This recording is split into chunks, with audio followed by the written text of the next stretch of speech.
Be a part of the best pro wrestling podcast today by supporting the Going In Raw Patreon. You can enjoy access to the live taping of the show, exclusive merchandise, and patron-only episodes, and so much more. Support Going In Raw today. Click the link in the description. This is Charlotte, and you're watching Going In Raw. That sounds terrible. What's up? This is the most must-see WWE superstar of all time and his lovely, gorgeous wife, Marie. And you are going in SmackDown Live. Who needs Raw? What's up? It's your girl, Sasha Banks, the legit boss, and you are watching Going In Raw. Oh, baby, I like it Raw. Oh, baby, I like it Raw. And you are tuned in to Going In Raw right now. How you doing? Hey, Brendo, Steve here. And Larson. And welcome to Going In Raw, the only pro wrestling podcast you need to be listening to right here at youtube.com/Steve Larson. Also available wherever fine podcasts are, including iTunes, Stitcher Radio, Podbean, soundcloud.com/Steve Larson, Google Play, iHeartRadio, but not definitely not Spotify yet. I did download Spotify onto my new computer last night, so I've dipped my big toe into the water. We're also available on Patreon at patreon.com/Steve Larson, where you guys can experience the joys of being a subscriber of our Patreon. Yes. And that includes being able to watch a weekly live stream. And we had like 50 people in our live stream, and that was like the monthly one for the $1 and up patrons. Yes. But it was a very lively crowd. They were talking about sex with soup. A couple weeks ago, they were trading meatloaf recipes. Mm-hmm. It's just like a cool place. People get together and they hang out and then they chat and chit-chat and all that kind of stuff. Yeah. And that happens on the weekly. Weekly, we get like... I think weekly we get around... These days, we're getting around 40. Around 40, yeah. So you can hang out and be a friendo. And then we're also on the Pro Wrestling Tees at prowrestlingtees.com/Going In Raw. Both of our T-shirts today are for... Well, you have Predictions Loser shirt. What a loser. And I've got the King of Dong Style. So the Joey Ryan shirt. Those are both from Pro Wrestling Tees. Not at our shop. Not at our shop, no. I don't know why I'm not wearing mine. You know why? Because this shirt fits different than the ones that we have. Mine are like... It's like loosey-goosey around here. This is the perfect... It's tight, but not too tight. You're so particular about how your shirts fit around your neck. I know. Because if it's either, I don't know, it just feels weird. Anyways, we're going to talk about NXT 205. Oh, quick reminder too. Now that we're officially on the road to Spotify, yes, which is when we're planning on getting Spotify, our podcast on Spotify around WrestleMania. So we're on the road to Spotify. Road to Spotify. But now that we're on the road to WrestleMania, we should point out as well that if you guys are going to be in attendance at WrestleMania, yes, we are going to be part of the Internet Darlings Live panel show event. That's going to be taking place over WrestleMania weekend. The Saturday before, so April 1st. So April Fool's in Orlando. Day in Orlando. I think it's like $25 a pop. Yeah, there's a link in the description with details as far as where the venue is at, times, but there's going to be, you can ask us, we're going to be there, ask questions, take pictures, all sorts of crap. So if you guys are going to be in WrestleMania and you're a big fan of the show, or if you're just if they're going to be in WrestleMania, yeah. Oh, well, I'm not talking to Seth Rollins right now, apparently. But that was rude. I shouldn't have said that. Yeah, you guys can come and hang out and watch the show. It should be interesting. Yeah. Yeah.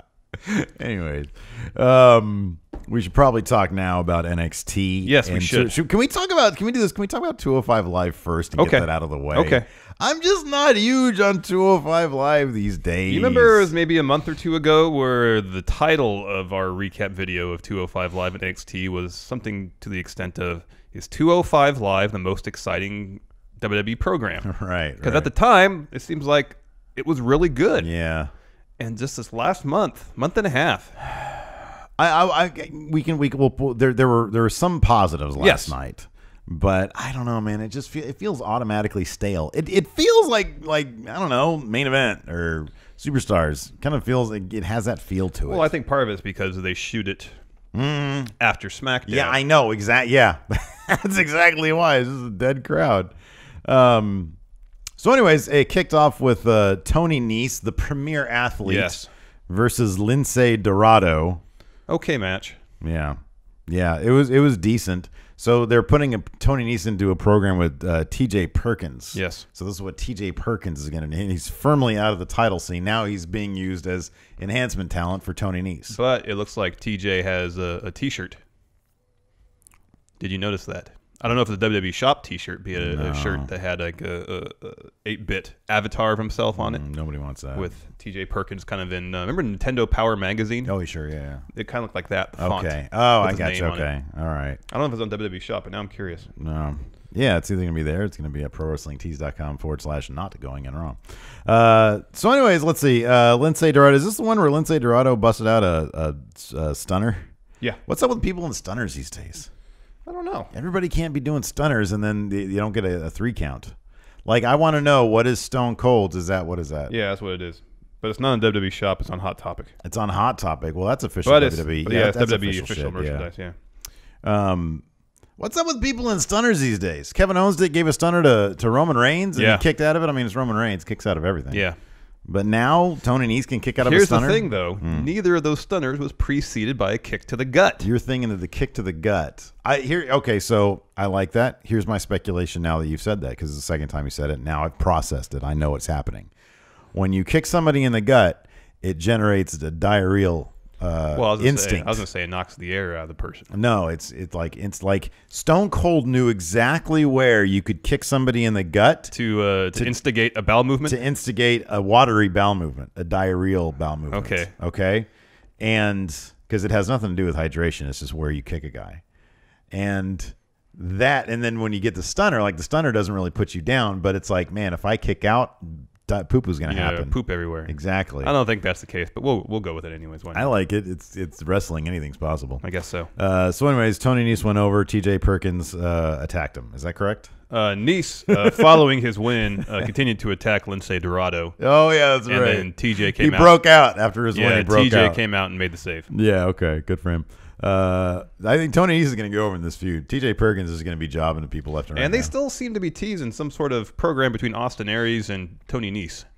Yeah, I know. Because they reference his interview on Raw, yeah. a really awkward interview. I know. They just need to leave that alone. If that's not going to... Number one, I don't want to see Tony Nese versus Austin Aries. I want to see Austin Aries versus the best. Yes. Next up, we had Rich Swann, and he revealed that his leg was injured. I thought Rich Swann did a really good job. I thought he was okay. I thought he was good. I'm still fine that he's not champion, but he was good. He showed a little bit. He showed some passion, some fire, and then he was blindsided by Neville. Well, Neville came in and King of the Cruiserweights, the Jumping Geordie. They went back and forth a little bit, discussed their differences. Yes, and then Rich said something along the lines of, "Well, you can never keep me down." Yeah, and Neville said, "Oh no," he and said, then pushed him over. And then Rich Swann said, "Psych, you can't keep me down because I'm on the ground right now."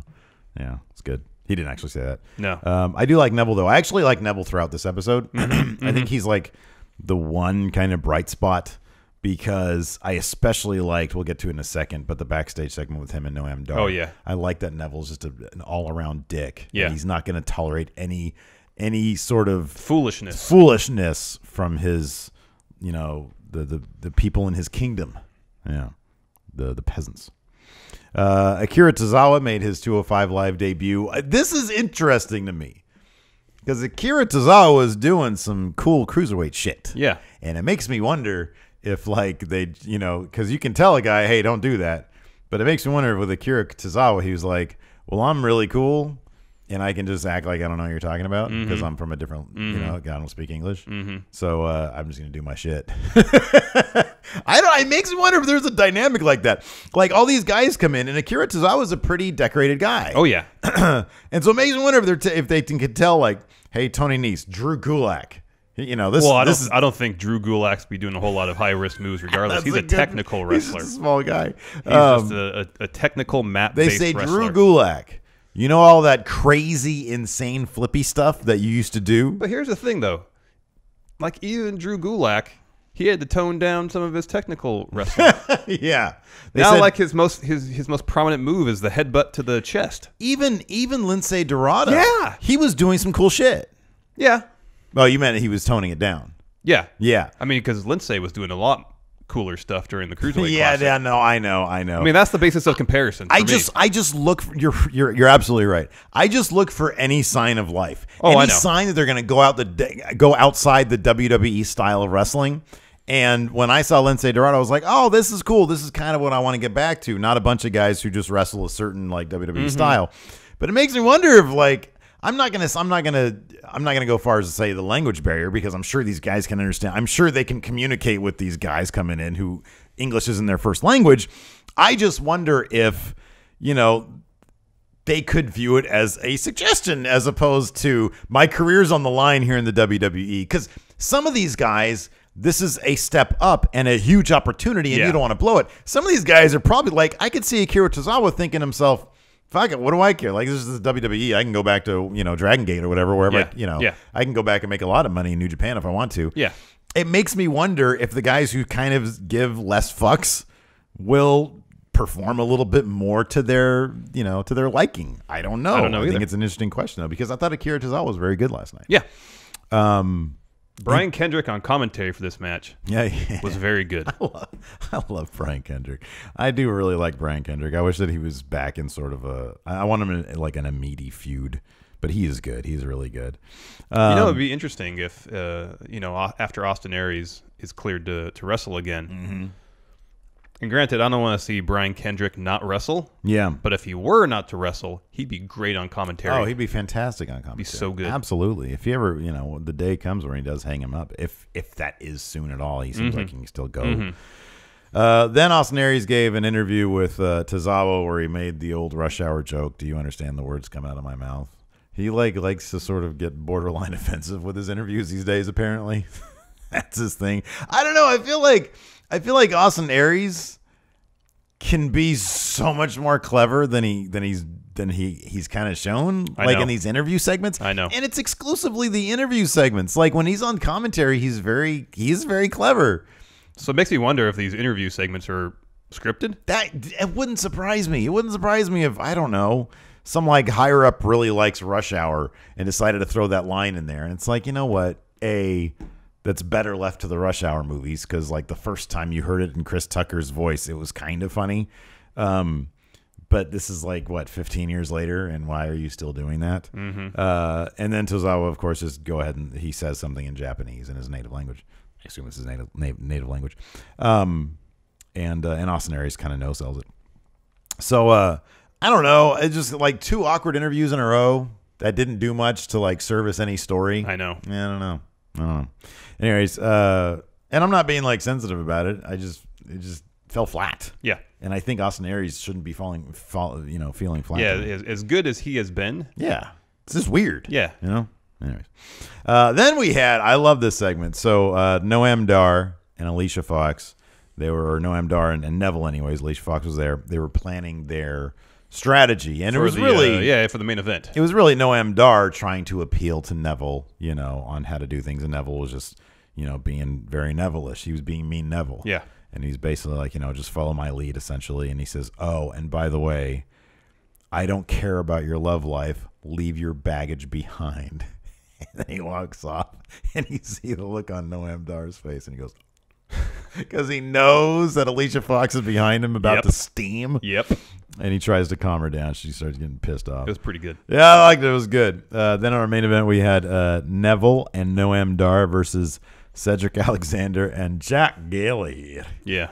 That's what Noam Dar said. There are some interesting dynamics going on between Neville and Noam Dar. I liked it. I liked it. I think that's a good. I really like Noam Dar is one of the few really, really high spots. One of the few standouts. Yeah. Of 205 Live. I don't even know what, because I like a lot of this talent. It's just like you said, they're not doing the stuff. Well, it's partially that, and then there's only really a handful of really developed characters. Yeah, and the crowd is like dead, and I just it feels it's like they.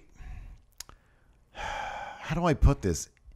The show, from a production aspect, is being treated like an afterthought. Mm-hmm. And then they wonder, allegedly, like that's what we've heard, like rumors are, that, one of the talking points amongst the WWE higher-ups is, why is 205 Live not performing to what we thought it would? because you have it in front of a dead crowd. A, number one. And B, yeah, honestly, like, it's not even, to me, it's not even the developed characters, although that does help quite a bit. Well, I mean, like, the reason, focusing on the wrestling thing. Well, that's part of it, but also the reason that we like Noam Dar is that you know exactly who his character is. Yeah. And he's got tons of, like, actual, like, charisma. Yeah. I'm starting to get concerned about Cedric Alexander in that respect, because you have all these great personalities. Like, look at this main event. And Alexander, to me, is probably the one that Cedric is probably the one guy that I think could probably go the furthest if they were all just thrown on me. Oh, yeah. But I don't really know a whole lot about his character. I know. You know what I mean? I know. Like, the lumbar check is an amazing move. Like, he's a fantastic fantastic athlete in the ring, yeah. But I know exactly who Jack Gallagher is, and so I'm like, oh, cool, Jack Gallagher. He's coming out with his little umbrella. That's great. Me, Neville, we both love, and Noam Dar is fantastic. I want to see Cedric Alexander. I want to see, like, more of his character. If they're just going to go with this sort of regular babyface guy who can just do a lot in the ring, he's going to get left behind. So I don't know. You know, Gallagher is one of those guys that he's a face and he's a really, really interesting character. And I'm trying to find other faces on this roster that are really interesting. They had a chance with Rich Swann, but I think they kind of dropped the ball on that one. Like, he's decent. He's getting better on the mic just because he's got a bit more passion. Yeah. So in that respect, he's outpaced Alexander. What other faces are we looking at here? TJP. He's terrible. He's terrible. Mustafa Ali. They're doing some interesting stuff. They're doing with him, some pretty cool stuff with him. but then he's been losing to Tony Nese. Yeah. It's kind of funny. Gallagher is the most, like, developed, well-defined, developed face. and highly entertaining in terms of his character. Yeah. And that's kind of a problem. you kind of need a bit more. Like, it really is a case of them just letting the bad guys hog the personality spotlight. I know. I mean, because as interesting and as fun as Gallagher is, I mean, I don't necessarily see him as a title holder. Yeah, me neither. It kind of only goes so far. I know. No, I agree with you. So, anyways, now let's talk about NXT. I love me some NXT. Well, let's talk about the finish of this match because that's right. We didn't talk about the match. Dar tagged himself in. Yes. Was getting beat up a little bit, so Neville walked out on him. Yeah. When Dar was trying to tag him back in. Yeah. And it was pretty funny because Dar was just kind of pleading with Neville, saying, "Champ, champ," as Neville was walking away. Yeah. So Gallagher, who was getting his ass beat pretty much the entire match, gets the hot tag on Cedric. Who disappears and then comes flying from literally the top of the frame. I know. And then dude gets some height. Gives Dar a lumbar check, picks up the win. Yeah, that cracked me up because he tagged Cedric Alexander and he, like, left the frame and then he goes back to Dar and you just see it was great. I liked it. Cedric can fly, dude. All right, let's go to NXT. Yeah. We go. You know, like, typically we are kind of critical of post-takeover NXT Hey, this was episodes, a good one. And it was very good. This was a very... Because they NXT is firing on all cylinders right now. They kept all the recaps tight, short, and then dropped in a lot of promos that related to TakeOver, but also spoke to what was happening on the episodes. So it wasn't just like all recap with a couple matches. It was recap, story advancement, match. And we got a great Corey Graves goodbye video package. It was fantastic. It really it didn't get me choked up or anything weird like that, but I was like, man, this is really something special here. Anyways, and I love NXT. It's such a flip side. Like, NXT is so perfect, and it's funny because Triple H says it's not where he wants it to be, which is good. It should always be a work in progress. But man, it is so well put together, and so, like, it's just its own thing. You know, I had a thought last night while watching 205 Live. Okay, hit me. A lot of people have asked us, and we talked about too, about why 205 Live is live. And I just thought maybe beyond just the logistical aspects of things, or at least live, following SmackDown, given Vince's predilection to changing his mind often. Yeah. I mean, say you do 205 Live in front of the Full Sail audience once a month. You shoot a whole month's worth of programming. But if Vince and Kevin Dunn are going to be hands-on with the show, they can't change their mind suddenly. They actually have to book out and adhere to storylines. Yeah. So maybe that's not something they want to do with that show. Yeah, maybe that. Whereas could it seemed be. like NXT, obviously, they do one shoot day for an entire month, so they kind of have to stick to their roadmap. Yeah, that's a good point. That's a very good point.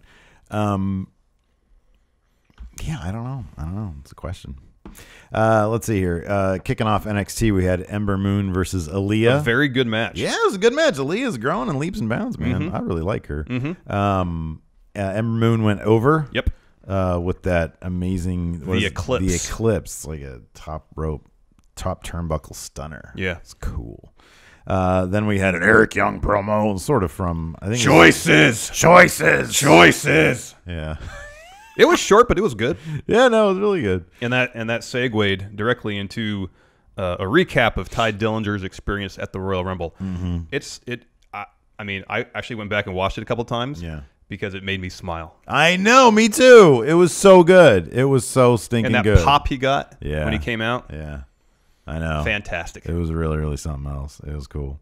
Then we had an Asuka promo where the interview bot lady asked her about Ember Moon, saying that she wanted to be next in line for the NXT Women's title. Right, And Asuka right. said, "Who? Yeah. Does she work here?" She said, "Does she work here?" And then she said, "Okay." Yeah, she's like, okay, whatever. I'm gonna whoop her ass too. Then we get an Ember Moon promo, Which I thought was pretty good. Yeah, fuck me, I don't remember anything about this. What did she do? Was this backstage at Takeover? Yeah. Okay.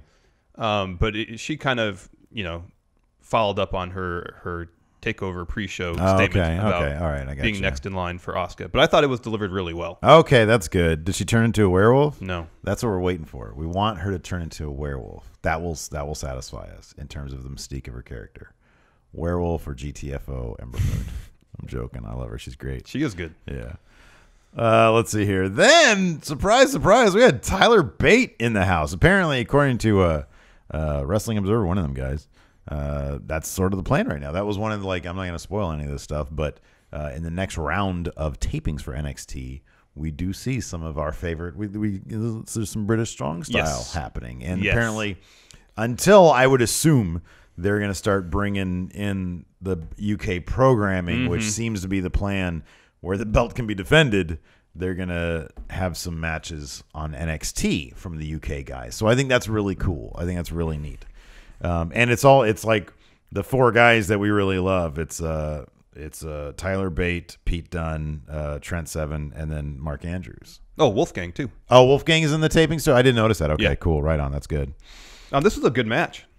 Yeah, no, it was. It was a really good match. I every time I see Tyler Bate, I'm more and more, because when I think about him in my head, I always think that he's smaller than he is, and then I see him on TV, and I'm like, oh man, that's right, he is bigger. Yeah. Like, he's not maybe taller, but he's like He's stout. yeah, he's a stout dude. Yeah. Yeah, totally. Yeah, hell of a match, and we love Oni Lorcan. Yeah. he's fantastic. He works what a super worker. stiff. Yeah, super worker. Tyler Bate went over with his Tyler Driver 97. Which is gonna be interesting. That's gonna be kind of interesting. I guess he delivered it to Wolfgang. That was like my one. Oh, as far as delivering that move to larger opponents. Yeah, sort of the one. Well, they made a believability story about that kind of in the Wolfgang match. Yeah, but I think they're gonna have to work on the believability aspect of having your opponent. Because the problem with the Tyler Driver 97 is that your opponent has to work. Your opponent really has to help you out, and it's kind of obvious that they're helping you out. Eric Young's finisher. Your opponent really has to help you out with that one. Yeah, I know, but that finisher is I love it. It's such a mess. Yeah. That it kind of gets lost in translation. A lot of with Tyler Bate, he goes there and he's like, "Here we go." And then it's like a big print. It's like he's moving furniture. Yeah. So I don't know. We'll see. I love him though. I think he's fantastic. Yeah, he's great. He's got tons of charisma. It's really going to be interesting. I want to see what approach they're going to be taking with his character. Well, based on the match last night, they're still doing the face. I want to know what's going to be like a year from now, though. Yeah. Because the ICW crowd that's the thing. They know him as something else. Yeah, and if the rumors are true and they start taping some WWE UK matches in IWC. Yeah. ICW. And in progress and stuff like that. Are they going to adhere to the storylines already established in those promotions? Or are they going to kind of I don't know. You would think that they would look. My take is this. As a fan watching, I would be totally fine with them with a little bit of messiness in terms of how they get back to that. I don't need to know that. Why was he a good guy in the UK tournament? Now he's a bad guy.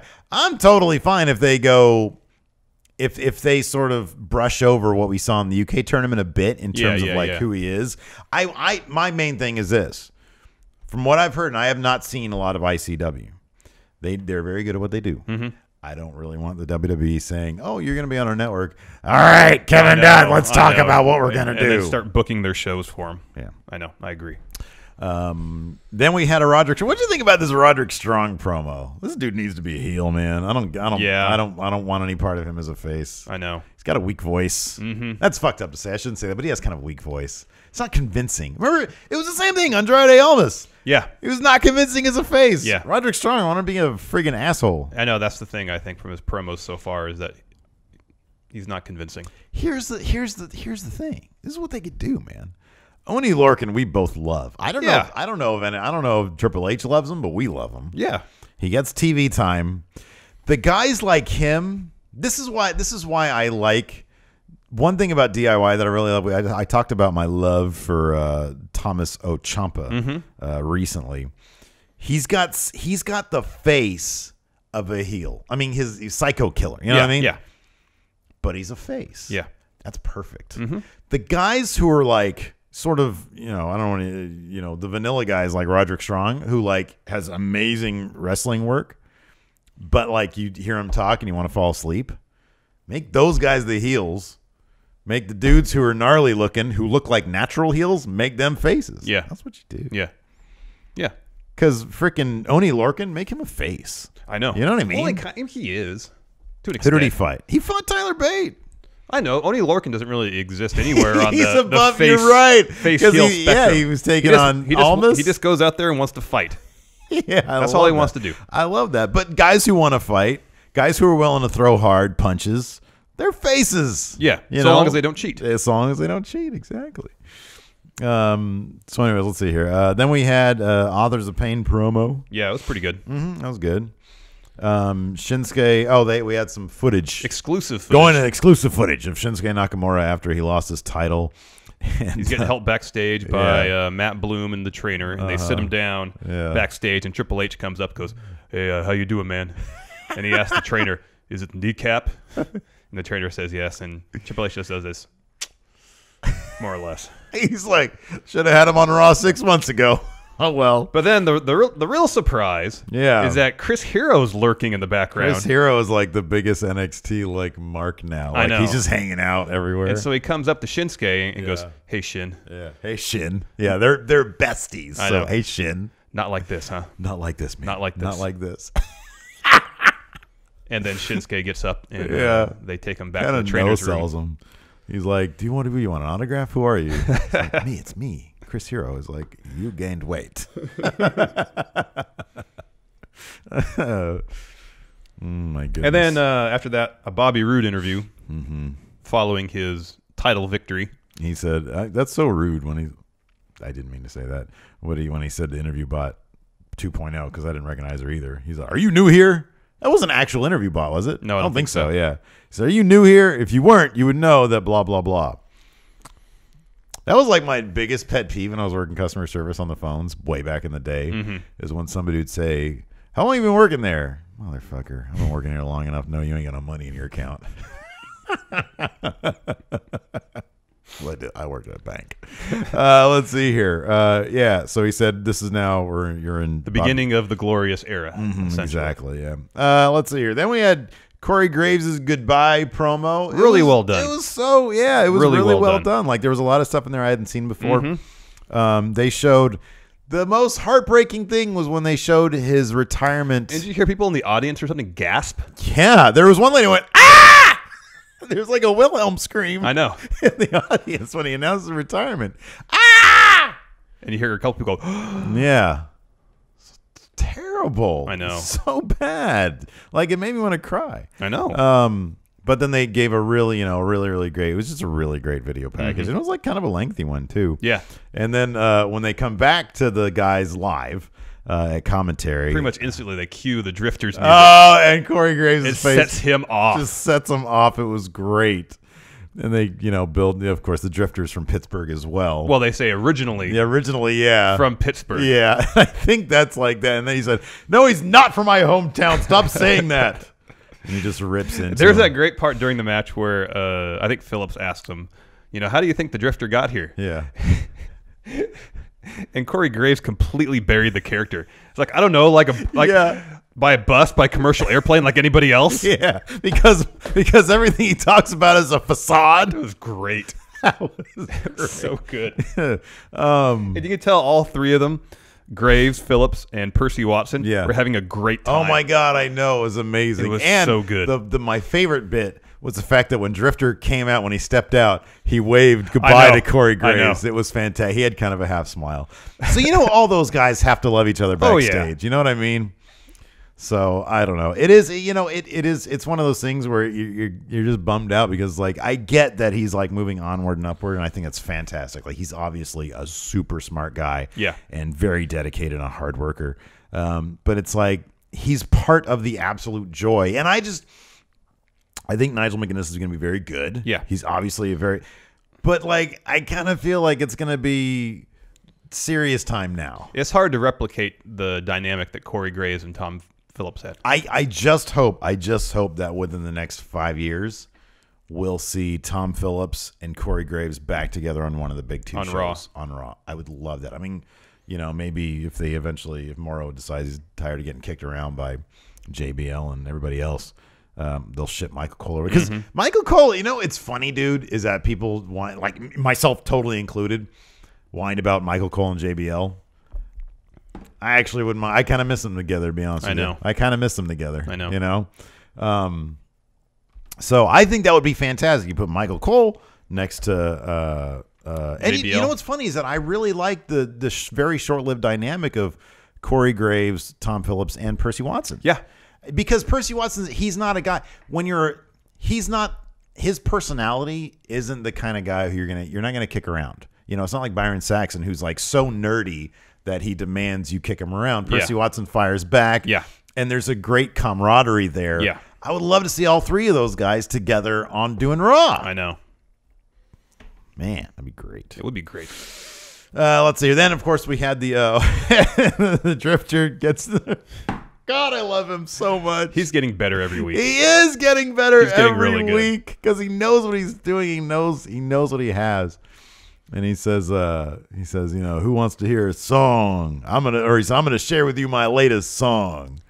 And then Right as he's about to start playing, he gets the pick off the neck of his guitar, and then No Way Jose's music kicks in. And Drifter just fucking gets pissed off. Yeah, he's mad. Anyways, we had No Way Jose versus the Drifter. No Way Jose went over. We probably saw that coming. So yeah, I don't know. I was thoroughly entertained by NXT. Yeah, it was a really good It was episode. really good.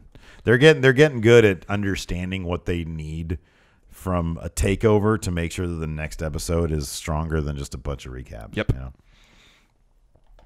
Questions? Right, yeah, let's do some questions. do some questions. Then we got some mail time packages to open. Oh, you want to do mail first? You want to do mail first? We can do mail first. I do.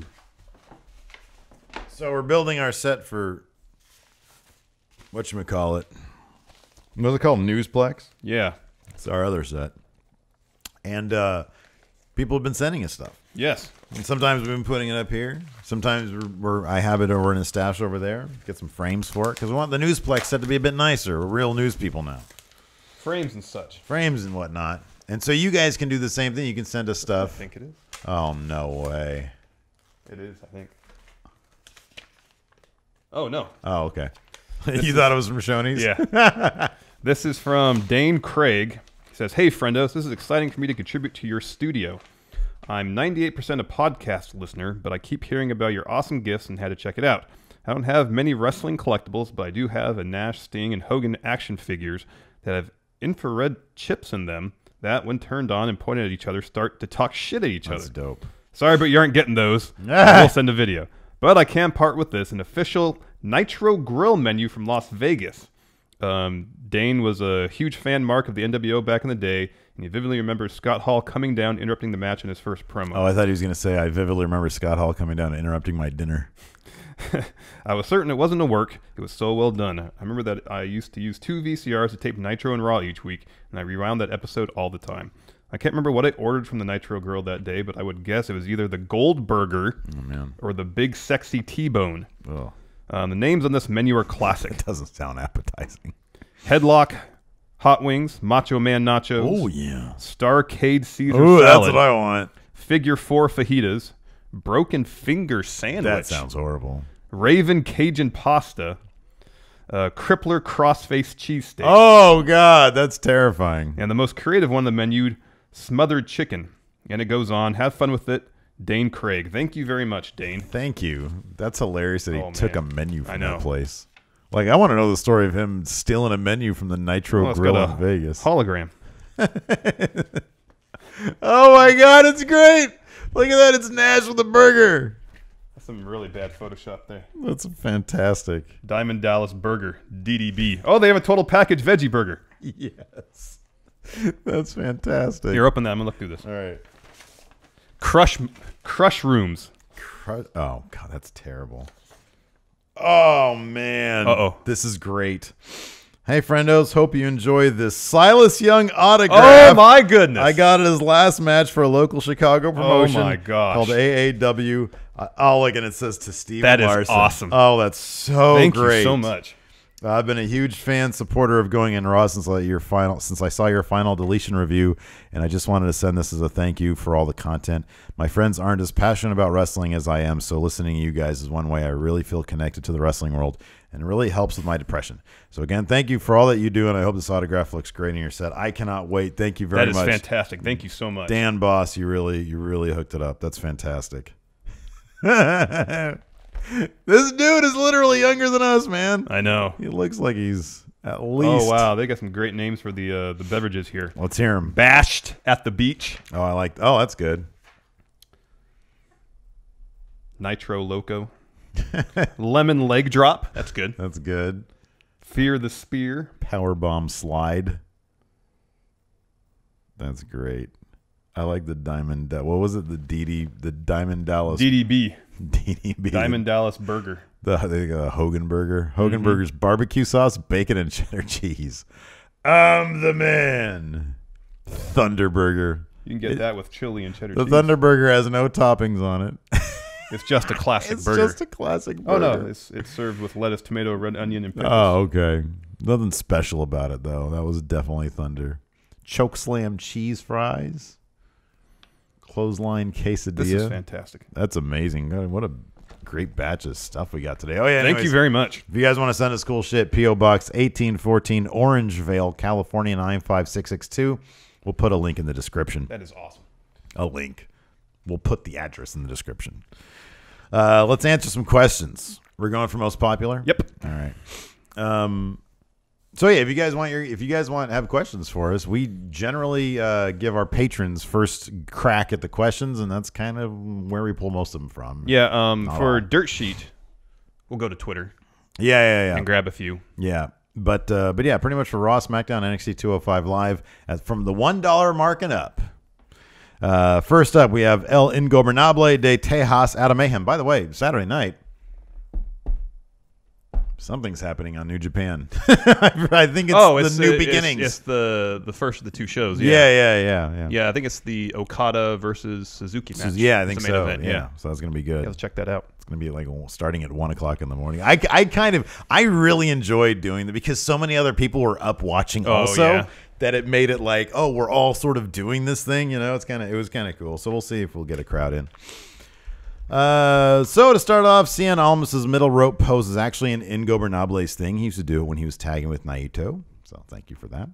Now to the actual question. Does it feel weird to you guys that all the champions in NXT are undefeated? And how does this affect, in your perspective, the title story buildup?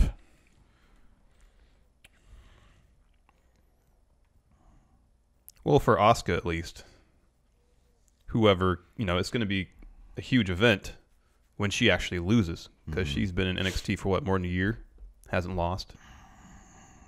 Well, more than a year. I think the thing is, for NXT, it's such a different. Nobody's in NXT to be in NXT forever, and so the path through it is just different than, say, your typical like main roster guy who started out like at the lower rung.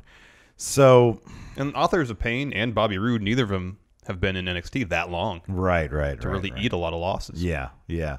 But yeah, I mean, a guy like Ty Dillinger, I believe you when you say he's going to be champion this year, and he's eaten a lot of losses. Oh, yes. So I think we're going to see a situation where you're going to see more guys. Like I can see possibly Almas in a year working his way up to the championship, and he's eaten plenty of losses. Oh, yeah. It's just there was a string of very high-profile guys. Like Shinsuke Nakamura is not going to eat very many losses. And when he did, it was a big deal, A, to Samoa Joe, and B, to Bobby Roode, because of the story they told. They made it make sense. Samoa Joe, I mean, it's obvious they have big main event plans for him. Look at where he's at right now. Bobby Roode is the kind of guy who they're booking as a guy who's potentially vulnerable, but he's smart. Yeah.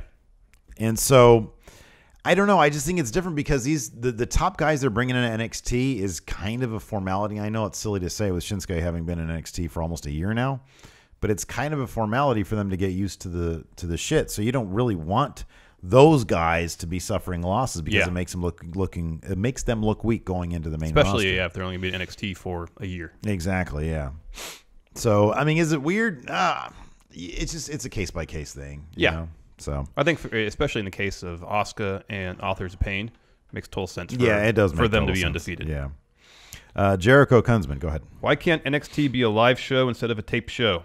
I think logistically it would not make much sense. Not all the competitors live in Orlando year round. I know, like Samoa Joe and Bobby Roode, and I believe Eric Young. They don't train at the Performance Center. Yeah. So they probably just fly in for the tapings. Yeah. And it's all together, like from top to bottom. It's a developmental show. So like even the people in production are learning on the job. And so, to do a live show like that, I don't think that it would really benefit from being live. No. And I think the takeovers are very, very special. Yes. So yeah. Smapty Jones. Watching the NXT tribute to Corey Graves, he's easily my favorite announcer. Kind of reminds me of Heenan in the way he rips and builds up wrestlers. I never saw him wrestle, but he seemed to have all the tools: charisma, look, promo ability, athleticism. How high would have he reached if he could have stayed healthy? That's such a good question. That's something that I've always tried to figure out and ask myself. We watched part of a match here the other day when he wrestled Neville. And he was okay. But then during the promo package last night, the couple of highlights they showed from his in-ring career, he showed some athleticism. Yeah. I'll be completely honest. I think that he would have been, because he wrestled on the indie circuit first. Given his personality, he could have been huge. I know. I really do think he could have been huge. It would have been interesting because. Okay, so for example, like honestly, when I think of parallels, I think of CM Punk, and I mean aesthetically that kind of works. But also, if he ever, and I know he probably would have, if he ever made the necessary transition from character to extension of himself, you know what I mean? When you're playing a role, which is what I saw in NXT, and that was early career. He was still learning. Yeah. Playing a character versus just being an extension of yourself, which I think we all kind of agree on, that's where the real success happens. Yes, and it seems like Corey Graves as announcer is an extension of himself. Exactly. Whereas the NXT character was a character. Yeah, and so if he was able to, and that just comes with time and comfortability and reps. So within a couple of years, if he was able to transition to that role, like I don't think they would have brought him up in like a Finn Balor role or anything like that. But I think he would have always been a fan favorite just by virtue of his look alone. And he's obviously so smart, so articulate, and he's got an amazing work ethic that I think the sky really would have been the limit for him. Yeah. And it's such a bummer to it's one of two things. It's such a bummer to think about, but at the same time, it's like, man, he's really made the most of his opportunities. Yes. And so you have to just appreciate, yes, I kind of put him, it's way too early to say, yeah, he's definitely. But in terms of the Heenan territory, where he takes that approach of, It doesn't matter if they're face or heel. Once he stakes a position on a wrestler, it's unwavering. He carries that through. Yeah. When they were going to trade, when Foley was going to trade Eva Marie for Sami Zayn, he marked out big time. Yep. You know, and it's true to who he is. So Yep. I hope that he continues to do that. Yeah. Haven Elric, do you agree that based on the current talent pool alone, WrestleMania 33 could be one of the best? It's certainly better than last year. We had injury after injury after injury. Well, we have some injury problems cropping up this year too. We've won so far. The talent pool is there. I don't know if they're really booking it correctly, though. Man, I tell you what, if we get AJ versus Shane, then you're exactly right.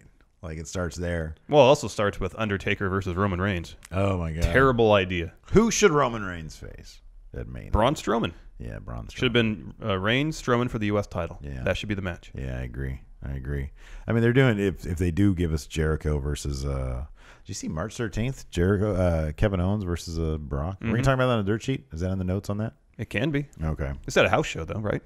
It is, but it's Madison Square Garden. Oh, And they're yeah. making it out to be a big thing. It's like this cross Raw SmackDown. Oh, that's like the Raw match, and then the rest of it is SmackDown. But okay. It's Cena versus Wyatt for the title. You say March 13th? Yeah. They might broadcast that because there's not a pay-per-view in March. Yeah. It wouldn't surprise me if it was a network special, and I don't know. I don't know if they would do that, if they would have a title change at a network house show, a network broadcast house show. Wasn't confirmed that it's going to be broadcast, but if it is, I wouldn't put it past them. I know. Wouldn't put it past them. Because When is Finn won the title off Owens. Yeah. It was a network special. Yeah. When is Fastlane? In a week and a half. Oh wow. Okay. And then there's a February Raw pay-per-view. Fastlane, that's what it is, yeah. Yeah. The genetic freak champion Johnny Fox. Hey, friendo. Seeing that 205 Live lacks true stars, that's debatable.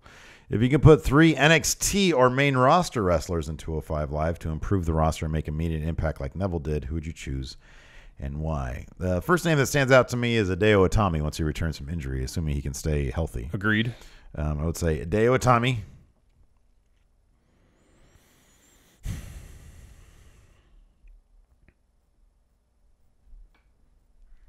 I'm like running down the names, and I'm like, I don't want him there. I don't want him there. I know. don't want him there. That's the situation I'm in, too.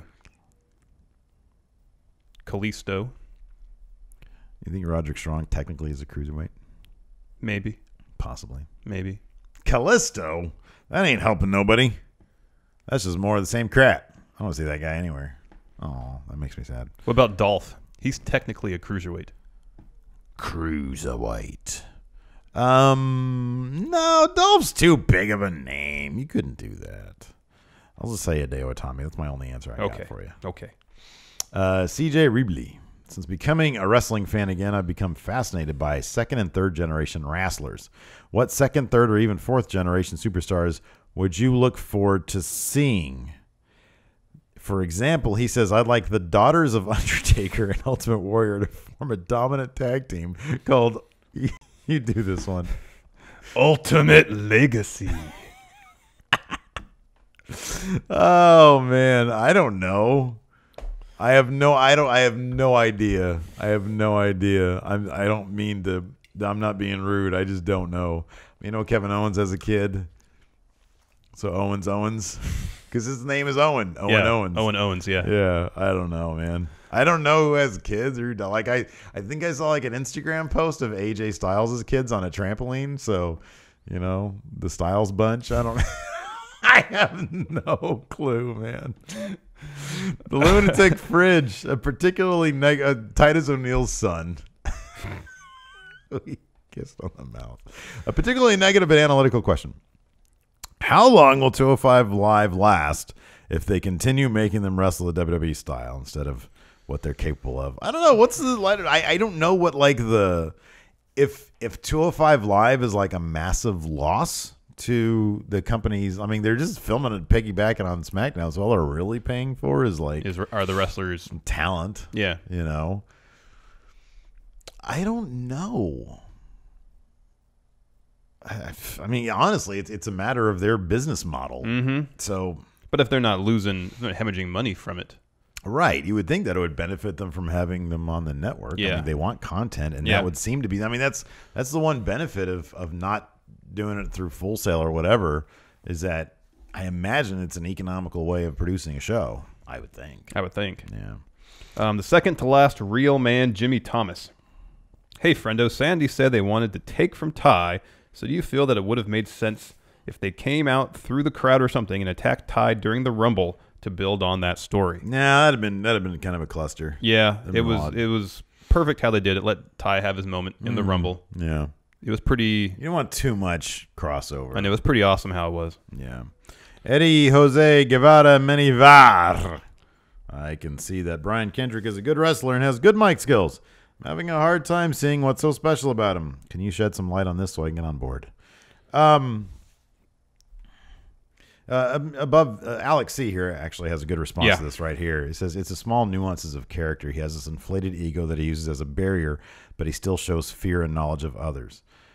His reaction to, that German suplex was great. Yeah. The snap suplex finisher is great.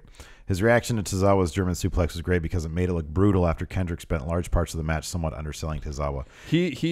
Kendrick does a great job of adding layers to his promos. Yes. Never forget when Tajiri came back. Mm-hmm, He came out to welcome him, and it was both warm and completely condescending. Yeah. And it's genuine and condescending at the same time. And you have to wonder, is he keeping it real or is he being a dick? I can't tell, and that's what's great about his character. Yes. Because that's intended. Yep. And it's like, that's kind of neat. Like, it's not. It could be they do have history. They were both pioneers in the cruiserweight division, but he's being a dick. Mm-hmm.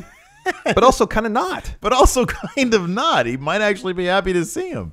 So that's what I like about him, is that he's the old guy, who really knows his way around a mic. Yep.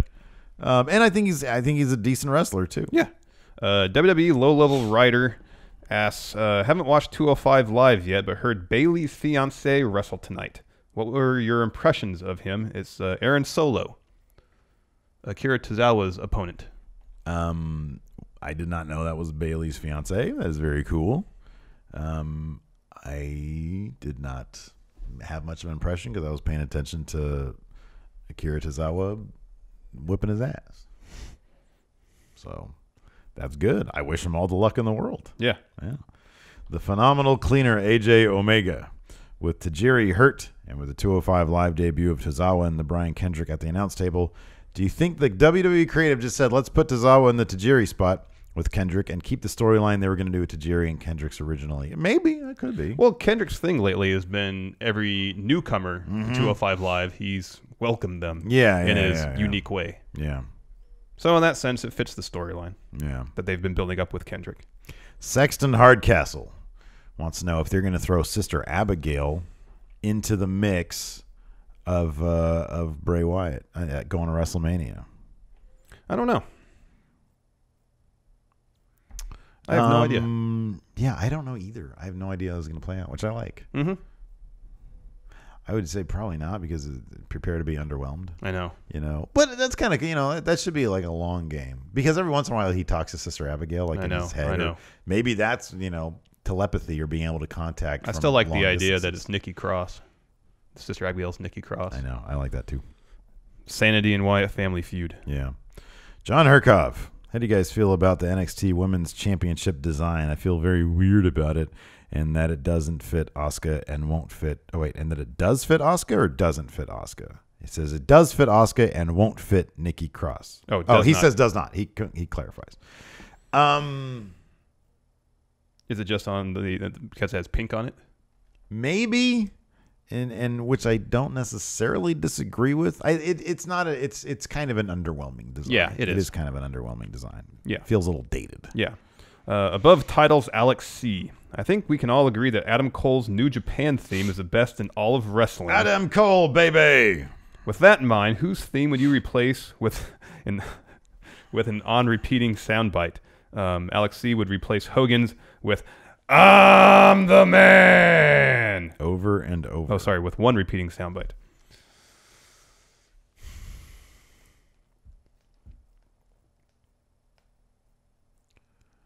I mean, the obvious answer is doing an entire theme song with Ric Flair's Woo!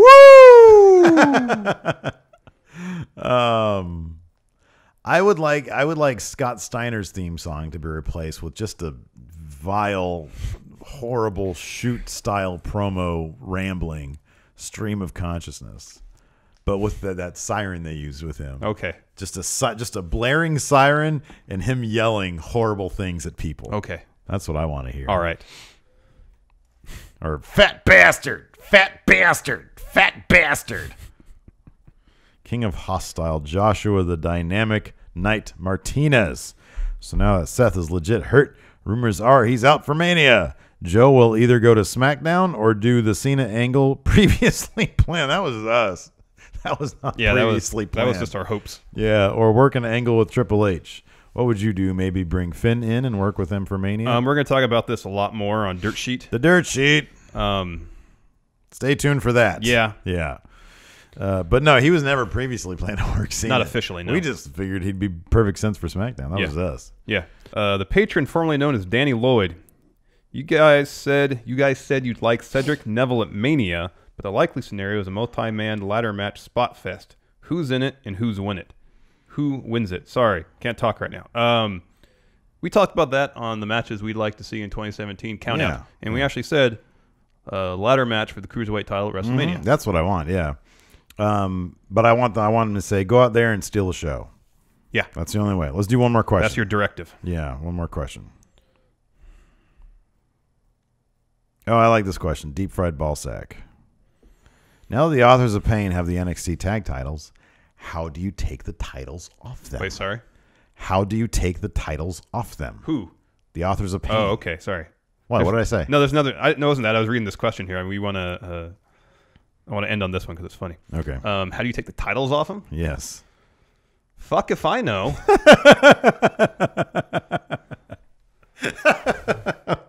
I mean, they're the most dominant tag team in arguably all of wrestling right now. Yeah. Yeah. I mean, if you're going to do it, the way to do it is some sort of multi-team match where they don't eat the pin. Yeah. That's pretty much the only logical and conceivable way for it to be done, unless they face off with another team that's as imposing as they are and destructive. No, man. I got it. I have it. I have what you do. Here's how you take the titles off them. How? How you keep the titles off them? I don't know, but I know how to take it off them. How? All right. What is Paul Ellering? He's a manager. He's an old man. Yeah. Right? What do old people love? Golden Corral. I was going to say early bedtime. Okay, yeah. Perfect. What are the Authors of Pain? They're big guys. Yeah, okay. What do big people like? Golden Corral. They like food. Where do they have a lot of food? Golden Corral. Okay, perfect. So, this is what you do. You appeal to William Regal. Say, Stephen Larson go to William Regal. Regal, we want to take on the Authors of Pain. Oh, this is us? Yeah, this is us. Ooh. This is how we do it. We want to take on them big fellas. All right? We want to take them on, and we want to take them on in a no DQ match. So if they get counted out or fail to show up, we get the titles if the 10 count happens. And he says, all right, gentlemen, I don't know why you'd want to do that, but I'll make the match. Okay, Regal. So we show up. But that morning, we Photoshop some all-you-can-eat buy one meal, get two free coupon, and we send it to their hotel room. Okay. But it begins, we set the time for it to begin at the Golden Corral when our match is scheduled. Okay, so we got to figure out when our match is going to be. We give them the coupon. They can't resist all you can eat, buy one, get two free at the Golden Corral. And it's only, the coupon's only good for an hour. Yeah, something like that. Exactly, yeah. So they show up at Golden Corral because they can't resist it. We're sitting pretty in the ring. Ding, ding, ding. 10 count. We get the belts. I don't think that's going to happen. How is that? Well, I don't think it's going to happen either. I'm just saying he asked the question, how do you take the titles off them? My answer is far more believable. Well, a no DQ match, then you bring like a sledgehammer, like legit stuff. Like you mess them up, or you like ram your car into their car. Mm-hmm. I don't know. Like you rig their brakes. No, it's a multi-team match, and they don't eat the pin. It's a multi-team match, and they don't eat the pin. How are we going to beat another team? We're not wrestlers. We can't do that. Does he mean us specifically or anybody? He says you. Oh. How do you take the titles off them? Oh, wow. That's how I do it. I didn't know if he meant us specifically or just how would we book it? If I say, are you going to go to the Golden Corral with me? Who do you think I'm talking to? You. Yeah, I know, but I don't. We say, ask questions. He says, how do you take the titles off them? As I said, I don't know if he means how do you, in terms of booking the match, take the titles off them, or how do you personally take the titles off them. He says you. I know. How do you do it? Meaning us. I'm interpreting that question as in, how do you book it so they can lose? Look, man, I'm telling you, one photoshopped coupon of the Golden Corral. Not going to work. Last question. This is funny. From Penultimate Tommy Wiseau. Steve, is the back rake, you know what that is, right? Yeah, of course. The best offensive move to receive and the hardest to sell. So as far as wrestling moves, is the back rake, like in terms of a quality offensive move, the best, but is it hard to genuinely sell pain from a rake of the back? No, to both of these. This is number one. Why is this directed to me? I don't know. There is one instance where the back rake can be a legitimately damaging move. That's if you got a sunburn. Mm-hmm. Then it's Man. terrible. Oh, you don't need to sell. You will sell automatically. Yes. But otherwise, it seems like it'd be like you'd feel like an asshole selling for a back rake. You know, and if you have if your back itches, I mean that might be. I didn't really want to go there, but the back rake actually feels like, because even if you don't have an itch, who doesn't want to have a nice? There's literally devices that you can get called back scratchers that accomplish the exact same goal as a back rake. Yeah. No, they're terrible. When Hogan gives one to Flair, which is I think the only two people who've ever actually used the back rake. Because can you think of anybody else you've seen take a back rake? It's always Hogan and Flair. Hogan did it a lot. A lot. Hogan did it all, and I feel like Flair ate a lot of back rakes. Yeah, probably. Because I think of his old man titties all like out like this. Yeah. And he oversells it like he does everything. No, it's a terrible move. It looks very comfortable. It looks like it's like, oh, thanks, man. That feels great. I know. It's like stress relief in the middle of a match. Unless you have a sunburn. Yeah, in that's which the case worst. It's horrible. It would be the worst. Yeah. So, yeah, good question, though. Back rake. Very underrated move. Not often talked about. No. We should do that. Count the out. most underrated wrestling moves. Well, the least talked about wrestling moves. Underrated. Back rake, number 1. Well, that's only if you have a sunburn. Pressure to the ears. Oh, that's number 1. Because that probably messes you up. Equilibrium. It could. Equilibrium, yeah. Anyways, that's it for NXT 205 Live. Be sure to check out the dirt sheet tomorrow. And we got a couple of good countouts coming up this weekend. Yep. Regarding NXT. Yep. Yeah. Anyways, until next time, we'll talk to you guys later. Bye.